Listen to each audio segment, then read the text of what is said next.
Hello, I'm Michael. And I'm Ariel, and we are the Tysons.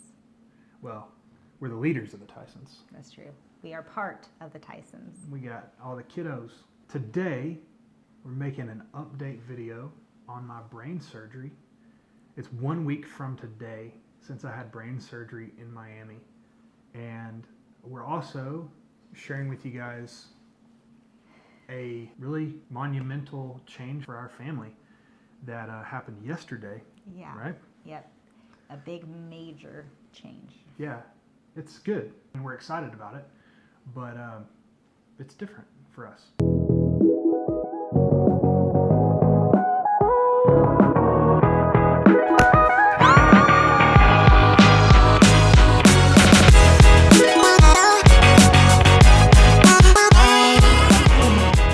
So, update on my brain surgery. Just want to thank all of you people from YouTube, across social media. Like yesterday, we were at a doctor's appointment, and this lady said, I'm so sorry, I don't want to bother you or something like that, but Yeah. I follow you talking to Ariel on Instagram, and I just want you to know that I've been praying for you, Michael, and my whole church has too. And it's just been like that, and it's been really impactful and inspiring, Yeah. and obviously helpful. So thank you, all you social media friends. I'm just so grateful. But 1 week out from brain surgery, and I'm making a YouTube video, so I'm doing pretty good. And actually today, what is it? It's like 2:15, and today has by far been like I've actually gotten a few things done today. I walked around the farm, just in the yard, with one of my brothers today, going over some stuff that he had done for me, and some other little projects he's got going on for me. And I did not pressure him to do this YouTube video. No. Let me just make you all aware, those that have been like, give the poor guy a break. He had brain surgery. Don't take any pictures of him. He is in this just as much as me. Yeah. Actually, more. YouTube is definitely his thing. Yeah, so sorry about that, because you don't get a lot of videos, because it's not her thing. I'm getting better every day, and it's just really exciting for me, because I feel like I am actually on a path to becoming myself again. And I haven't been myself for 1.5 years since my viral meningitis. And while I most likely will still have some brain damage from the meningitis, I just feel, based on this last week, that this surgery has already helped with the potential repair of some of those things. And I also feel it's not because like a doctor told me necessarily, although my surgeon definitely shed some light on some things for me. But I do feel like the meningitis and this cavernous malformation definitely are connected. Mm-hmm. Also, so like we found some stuff out in surgery that we didn't expect. You want to share about that, and then kind of go into what's my recovery been like over the last week? Yeah. So in surgery, the doctor called me right after and said the surgery went really, really well. He got it all. There was like a vein connected, and that wasn't an issue. He did say that they had to cut some green and yellow brain tissue. So brain tissue that had died, that was nasty and like not good for him, they had to cut that out around it too. And so that wasn't expected. It wasn't a huge deal. It's just that like part of that had to come out as well. So that explains some of the issues that he has had just with brain function too, on top of my brain was literally rotting inside of me. And yeah, and it's because the cavernous angioma was bleeding into the brain tissue. That's what I was going to ask. I couldn't remember that. Yeah, a lot of stuff that the surgeon told us, like he was pretty out of it for. So I heard a lot of it, but he was very happy with it. I feel like I couldn't believe how quickly he got to come home from the hospital, how well he was doing, because I got there the next day after he'd had the surgery, and he seemed so out of it. I was like, he is not going home soon. And then the doctor came in and was like, let's get you out of here. And it was mostly just because he had been so tired from them doing all kinds of tests and MRIs and all of that through the night at the hospital. And then the PTs came in and they got him walking around, and he was doing so well. So he got to go home, and we made the drive to my parents' house, which was 3 hours north of Miami. Stayed there for a night. The noise obviously has been a major thing that has been hard for him, just with pain and with healing of his brain, and that's very hard with 7 kids. It wasn't the pain, it was just like I was super annoyed by anything. Yeah. And like just wanted to rest, and if I had been in a room by myself, might not have been able to. Anyway, so the kids are They did man, so. they're great, but it wasn't so like well. them being just crazy. I mean, like a whisper literally bothered me. Yes. I'm riding in a car, not super comfortable, across the country, but glad to do it. I wasn't like, why are we in the car? Yeah. I was just still waking up from sedation and on all kinds of medicines. And he could have used an extra day, but at the same time, it wouldn't have been really any quieter. I mean, the kids were still around, and I think he just wanted to be home. Totally. And the hospital is not peaceful. Like, my heart rate is naturally super low, upper 30s, low 40s. And so the heart monitor is always beeping, and I'm like calling the nurse, can you please turn that beeping off?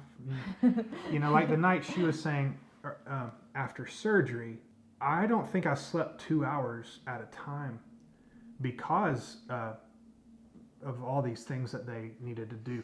I think the MRI that I had was at 3 a.m. Yeah, and it was like an hour long, I think. Yeah. But like the whole process of it all.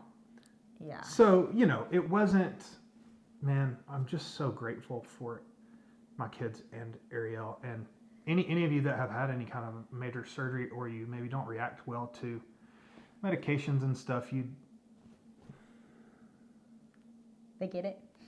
maybe, it's not an excuse, but I mean, it's not a reason, but it is an excuse, I guess is how you could say it. His mood just wasn't normal, and he was uncharacteristically angry and frustrated. And then we made it home, and then I think we got home on like a Saturday night, and then Monday morning I messaged his doctor, and I was like, these are things I'm concerned about. And mostly I was concerned that, like, is this going to be an issue long term because of the brain surgery? It is not. It was because of the medications. And he's like, we just need to get him off of the steroids sooner and get him weaned down faster.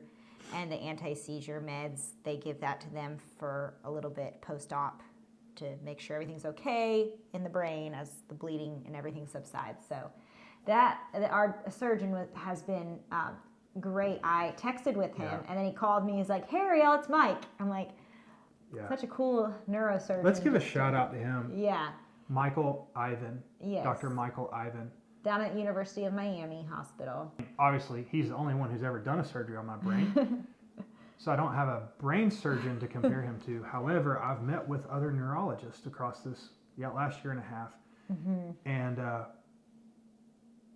I didn't trust any of them like I trusted him.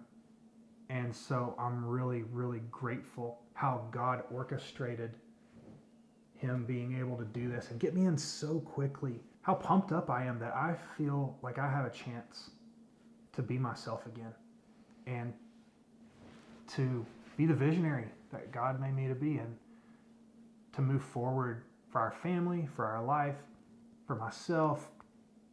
I'm just like so pumped. And God used Michael Ivan as a tremendous part of it, and the whole hospital down there. Mm-hmm. And also Alexis Morel. Dr. Alexis Morel was the catalyst for that. He reached out to Ariel on Instagram. I did not get to meet him while I was down there, which stinks. I really wish I'd been able to. But he's doing his fellowship down there. And so he reached out to Ariel when I went into ICU. I messaged him. He made a recommendation for me to get in with Dr. Michael Ivan. And it was like the smoothest process. Yeah, and we have more of that story like on our last YouTube right before this one. Awesome. Too. Yeah. I forgot that we shared a little bit about that. check it out. You might learn something I don't know. But it was like definitely refreshing to feel like the nurses and doctors cared about me. Yeah, yeah. And just very respectful too. Yes. It's a big deal. And like, I haven't received that kind of care in the area that I live. And Yes. that stinks. So. And to show off your beautiful sky. That was also like a big surprise. Is I expected them to shave like a portion of my head. Like way up here we got, like pretty far. Like skin shave. Well, I gave myself this super awesome haircut while we were in Florida because I was like, well, you know, they're going to shave this side and I just want it to be like a little bit less lopsided. Well, they just shaved basically right where the incision is. It's a smaller incision than I kind of thought. Yeah. Everything's going good. When I woke up, I had this huge knot over here. And I'm like, oh, what is this? You hit me with a baseball bat. No, they had to put me in a halo. So they drilled these holes into my skull and then screwed these metal rods in and put me in a big halo. And so that's what this spot is right here. So his head didn't move during surgery. Doesn't hurt anymore. Healing up great. Everything's healing up great. Just been resting a lot. The last 2 days. Well, so it's been 3 today, and then the 2 days before. Really, he's gone with me to a few things that I've had to do, and just sat in the car. But like it's been good to get out, and walk around a little. Yeah, I think he's doing really well. He goes off of all of his meds this week. So, I mean, all of his post-surgery meds this week. So that's pretty cool. So now, major change for us. My heart is like beating to share this. I'm just nervous. Yeah. It's not a change for you guys really that much. It's like more for us, but I think it's like it's a family cultural change, I guess. Well, how would you say like losing a little bit of my identity that I've had for so long. That's the word. And it also is way harder to talk about anything change-wise, which may not be huge for a lot of you, but it's hard for us because we are on social media, do have a larger following, so that any little, it's not little, I mean, it's kind of big, but any change like this is even bigger for us because we're sharing with so many more people. Yeah. So this is, So one of the things that we have always done with homeschooling is take it a semester at a time. Yeah, for 6.5 years. And we believe so much in homeschooling. We love homeschooling, but we've never been like, how would you say, like homeschooling is the only way? Yeah, you know, we've never had a superiority complex about it. Yeah. In the sense that we're demeaned other people who put their kids in public school or whatever. It was just for our family, that's what we felt was the best for the last 6.5 years. And the best for our kids, the best for our family. That's what I always told people when they'd ask me about homeschooling. I'm like, well, you have to decide what's best for your family. And we took it every semester, every year, every semester, sometimes every week at a time. And there were some weeks where I'm like, I cannot do this anymore. Yeah. And we just like weigh all the options again anytime we had that, and you know make changes, but always still homeschooling. Yeah, and we always have kind of made adjustments. Like we've done BJU Press, which is like an online academy that we loved, and it worked really well when we used it. We've always done co-ops, and this year we added a 2-day a week co-op. Is a little different. I called it outside classes because in a co-op setting, the parents have to, either one of the parents has to teach or assist a class or do both. But with this, you drop your kids off. So it costs a little more than a regular co-op. And it was 2 days a week. And you could pick your classes and drop your kids off for those classes. And our kids just went for, 2 hours? They only went for 2 hours. They took 2 classes. 2 days a week. So it's like college-ish, you know, in the sense that they just took 2 classes there, 2 days a week. This semester, we had hired a couple tutors to help us with some things because of all of my health issues, life stuff. And me working. And so one of my college teammates, football teammates, is the headmaster. Is that what you call it? He's called the head of schools because there's a couple schools under him. The head of schools at a local Christian private school here. And so before I got sick, I went to hang out with him just at his office. I hadn't seen him since college, but we hadn't gotten together since we moved here. And so I just went to hang out with him, and we just connected like as if it was yesterday. For 4 hours. Yeah, and God just used that conversation to place some ideas or strengthen some ideas. So because of all the stuff we've got going on, but mostly the biggest catalyst has been my health, we prayerfully decided to put our kids in private school. And so they are no longer homeschooled. We've got 5 kids going to school every day, like going somewhere else. Crazy. And they love it. 5. They're just like, they started yesterday.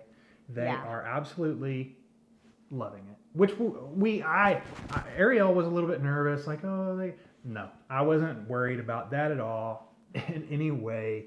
I wasn't nervous for myself. I was more nervous for them. Like, are they going to enjoy it? Are they going to be nervous about it? Are they going to thrive and love it? But and then also some of the like amazing positives of homeschooling were nervous. Or like, are they going to get the actual dedicated attention where they need it?